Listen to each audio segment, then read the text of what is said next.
భోగాపురం విమానాశ్రయం ఒక భారీ మౌలిక సదుపాయాల కల్పన ప్రాజెక్ట్. ఇది ప్రజాధనంతో ప్రజలిచ్చిన భూముల్లో నిర్మాణం చేయడం జరిగింది. అలాంటి ప్రాజెక్టు ప్రారంభోత్సవానికి స్థానిక ఎమ్మెల్యేను ఆహ్వానించకపోవడం, ఇన్విటేషన్ కార్డులో నుంచి వారి పేరు తొలగించటం, ఇది ఒక వ్యక్తికి జరిగిన అవమానం కాదు, ప్రజాస్వామ్య సూత్రాలకు, జీవో నిబంధనలకు, ప్రజల తీర్పుకు జరిగినటువంటి తీవ్రమైన విఘాతం. అదే సమయంలో స్థానిక ఎమ్మెల్యే పేరు ఆ ఇన్విటేషన్ కార్డులో లేదు, ఆహ్వానం లేదు. కానీ ఆ శాఖకు సంబంధం లేని కేబినెట్ మినిస్టర్స్ ని మాత్రం ఆ ఇన్విటేషన్ కార్డులో వేశారు. గౌరవ పవన్ కళ్యాణ్, గౌరవ లోకేష్ గారుల పేర్లు. ఏపీ గవర్నమెంట్ జిఐడి అంటే సాధారణ పరిపాలనా శాఖ GOMS నెంబర్ 520 ఇచ్చింది. దాని ప్రకారం ఏ నియోజకవర్గంలో ప్రభుత్వ ప్రాజెక్ట్ కార్యక్రమాలు జరిగినా, ప్రారంభోత్సవాలు జరిగినా ఆ ఆహ్వాన పత్రికలో గాని, శిలాఫలకంలో గాని స్థానిక ఎంపీ, ఎమ్మెల్సీ, ఎమ్మెల్యే పేర్లు తప్పనిసరిగా వేయాలి. ఏ ఆర్డర్ లో వేయాలి అనేటువంటి అంశాలు స్పష్టంగా చెప్పారు. ఇక్కడ అధికారిక ఉల్లంఘన జరిగింది, ప్రోటోకాల్ వైలేషన్ పక్కాగా స్పష్టంగా జరిగింది. స్థానిక ఎమ్మెల్యే పేరు అందులో వేయకపోవడం. ఈ విధమైనటువంటి ప్రోటోకాల్ ఉల్లంఘనలు జరిగినప్పుడు ప్రివిలేజ్ కమిటీకి కంప్లైంట్ చేసి బాధ్యులైన వారి మీద చర్య తీసుకునేటువంటి హక్కు వారికి ఉంది. ఇలా స్థానిక ఎమ్మెల్యే పేరు తీసేయటమే అంటే ఆ నియోజకవర్గంలోని వేలాది మంది ప్రజల గొంతును నొక్కేయటమే, వారి యొక్క గుర్తింపును లేకుండా చేయడమే. ఇది Nellimarla assembly constituency Vizianagaram district లో ఉన్నది. అక్కడ నెల్లిమర్ల అనే పేరే లేకపోతే ఆ ప్రాంత ప్రజలు, అక్కడ భూములు ఇచ్చినటువంటి వారు ఏ విధమైనటువంటి గుర్తింపు పొందగలుగుతారు? 175 శాసనసభ నియోజకవర్గాలు అంటే 175 ఎమ్మెల్యేస్ ఆంధ్రప్రదేశ్ లో ఉన్నారు. ఎన్నిసార్లు, ఎన్ని చోట్లకి ప్రధానమంత్రి స్వయంగా పాల్గొనే కార్యక్రమాలు జరుగుతాయి? అందులో ఎంతమంది ఎమ్మెల్యేలకు ప్రధానమంత్రితో కలిసి కూర్చుని పార్టిసిపేట్ చేసే అవకాశం వస్తుంది? వేయాల్సిన ఎమ్మెల్యే శ్రీమతి లోకం నాగమాధవి గారి పేరు వేయలేదు. కానీ ఆ శాఖకు గాని, ఆ ప్రోగ్రామ్ గాని, ప్రాజెక్ట్ గాని సంబంధం లేని శాఖల మంత్రుల పేర్లైతే వేశారు. ఎవరైనంటే కేబినెట్ మినిస్టర్స్ గౌరవ పవన్ కళ్యాణ్, గౌరవ లోకేష్ గారుల పేర్లు. వాస్తవానికి ఉప ముఖ్యమంత్రి అనేటువంటి పదవి రాజ్యాంగంలో లేదు. ఆర్టికల్ 163, 164 ప్రకారం కేబినెట్ మినిస్టర్స్ అనేటువంటి వాళ్ళు ఉన్నారు. అందరూ కూడా సమాన హోదా కలిగి ఉన్నారు. 1990లో supreme court KM Sharma versus Devi Lal అనేటువంటి కేసులో ఉప ముఖ్యమంత్రి అనేది కేవలం రాజకీయ పదవే తప్ప రాజ్యాంగబద్ధమైనటువంటి పదవి కాదు, కేవలం వారికి కేబినెట్ మినిస్టర్ గా ఉండే గుర్తింపే ఉంటుందని చెప్పారు. ఈయన గౌరవ కళ్యాణ్ గారు పంచాయతీరాజ్, EFST శాఖలకు సంబంధించిన మంత్రి. ఇది మౌలిక వసతులు, పెట్టుబడులకు శాఖకు సంబంధించిన ప్రోగ్రాం. ఏదైనా సమస్య వచ్చిందని ఆడవాళ్ళు వెళ్ళి మాకు అన్యాయం జరిగిందని చెప్పినా, బాధితులు వెళ్ళి మాపై అత్యాచారాలు జరిగినాయని చెప్పినా, రైతులు వెళ్ళి మాకు గిట్టుబాటు ధర లేదు, ఎరువులు దొరకటం లేదని చెప్పినా, ఇది నా శాఖ కాదు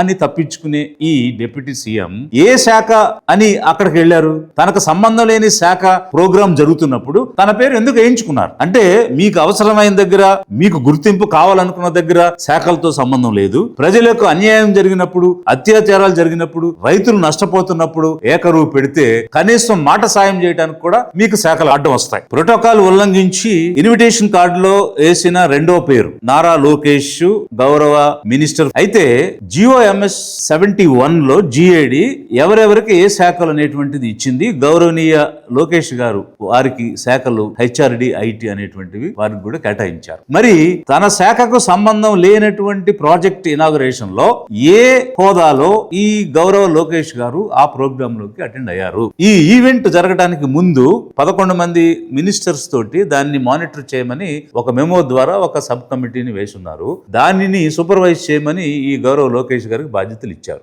ఈవెంట్ మేనేజ్ చేయమన్నారు. అంతేగాని ప్రోటోకాల్ ఉల్లంఘించి ఇన్విటేషన్ కార్డులో పేరు వేయించుకుని స్టేజ్ మీద ఎక్కమని చెప్పలేదు. ఎందుకు వేయించుకున్నారు అంటే ఇతను ముఖ్యమైన మంత్రి, ముఖ్యమంత్రికి కొడుకు. 24 మంది మంత్రుల్లో 21 మంది లేరు. కానీ ఇతనికి ఎలాంటి సంబంధం లేకపోయినా కూడా, తన శాఖ కాకపోయినా కూడా, కేవలం ముఖ్యమంత్రి కొడుకు కాబట్టే, ఈ రాష్ట్రంలో ముఖ్యమైన మంత్రి కాబట్టే ఈ ప్రోగ్రామ్ లో కార్డులో వేసి స్టేజ్ మీద ఎక్కించారా? ఇక్కడ 2 ఉల్లంఘనలు జరిగాయి. ఒకటి, మహిళా స్థానిక శాసనసభ్యురాలు శ్రీమతి లోకం నాగమాధవి గారి పేరు లేదు. వేయకూడనటువంటి పేర్లు 2 మంత్రుల పేర్లు వేసున్నారు. ఈ ఉల్లంఘనలకు ఆంధ్రప్రదేశ్ ప్రభుత్వం సమాధానం చెప్పాలి అని లిబరేషన్ కాంగ్రెస్ పార్టీ డిమాండ్ చేస్తుంది. సాధారణంగా ఇలాంటి తప్పులు జరిగినప్పుడు వాళ్ళు ఎలాంటి ఎక్స్ప్లెనేషన్ ఇస్తుంటారంటే, it is inadvertently happened, print mistake, VVIP protocol security problems, అందువల్ల అందరినీ పైకి పిలవలేము ఇట్లాంటి చెప్తారు. Okay, no doubt prime minister వస్తున్నారు, is a VVIP, security issues ఉంటాయి.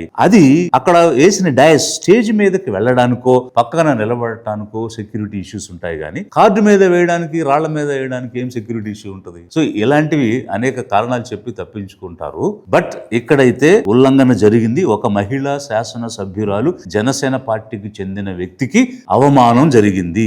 3 పార్టీలు పొత్తు పెట్టుకుని గుంపుగా ఒక గుంపు ప్రభుత్వాన్ని ఏర్పాటు చేశారు. మరి ఈ తెలుగుదేశం కనీసం పొత్తు నియమాలు పాటించి సాటి ఎమ్మెల్యే జనసేన పార్టీకి చెందిన ఒక మహిళను గుర్తింపు గాని గౌరవం గాని వారికి ఇవ్వరా? అదే సమయంలో మహానాడులో ఈ గౌరవ లోకేష్ గారే కేంద్రం ఒప్పుకున్నా ఒప్పుకోకపోయినా మేము 33% మహిళలకు ఇచ్చి తీరతాం అని తీర్మానాలు పెట్టి రాబోయే రోజులు పార్లమెంట్ లో బిల్ పాస్ అయినా అవ్వకపోయినా తెలుగుదేశం పార్టీ కనీసం 33% స్థానాలు మహిళలకి రిజర్వ్ చేయాలని నేను ఈ సభాముఖంగా తీర్మానం చేస్తున్నా.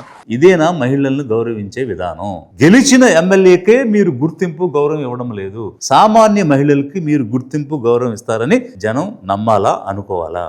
ఆంధ్ర రాష్ట్ర ప్రజలు గ్రహించాలి, ఈ గుంపు ప్రభుత్వంలో నెపోటిజం, బంధు ప్రీతి, పక్షపాతం ఏ విధంగా కోరలు చాచి ప్రవర్తిస్తుంది అన్నది గమనించండి, గ్రహించండి. కేవలం ముఖ్యమంత్రి కొడుకు కాబట్టి సంబంధం లేకపోయినా కూడా ఇన్విటేషన్ కార్డులో వేయడమే కాదు, పైకి తీసుకుని వెళ్లి అక్కడ కార్యక్రమాలు నిర్వహిస్తారు. అదే విధంగా కావలసినటువంటి వాళ్ళకు ఒక రీతిగా, అవసరం లేనటువంటి వాళ్ళకు ఇంకొక రీతిగా. ఒక బాపట్ల ఎంపీ 20 సార్లు అపాయింట్మెంట్ కావాలంటే ఈ ముఖ్యమంత్రి ఇవ్వరు, కానీ సంబంధం లేని శాఖ తన కొడుకు అయితే స్టేజ్ మీద ఎక్కించుకుంటారు. అధిక జనం, ఆంధ్రప్రదేశ్ రాష్ట్ర ప్రజలు ఆలోచించండి.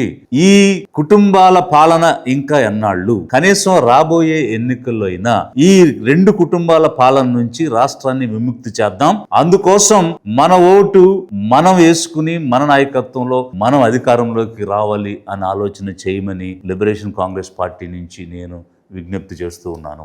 Gautama Buddha, Sant Kabir Das, Mahatma Jyotirao Phule, Savitribai Phule, Sheikh Fatima, Narayana Guru, Sahu Maharaj, Birsa Munda, Periyar, doctor BR Ambedkar, Nelson Mandela, Martin Luther King, ఎందరో మహనీయుల సిద్ధాంతాలు, యోధుల ఆశయాల సమ్మేళనం. దళాధిపతి విజయ్ కుమార్, విజయ్ కాజ్. పేదల చేత, పేదల యొక్క, పేదల కోసం సుస్థిర ప్రభుత్వ ఏర్పాటే అధిక జన మహాసంకల్పం.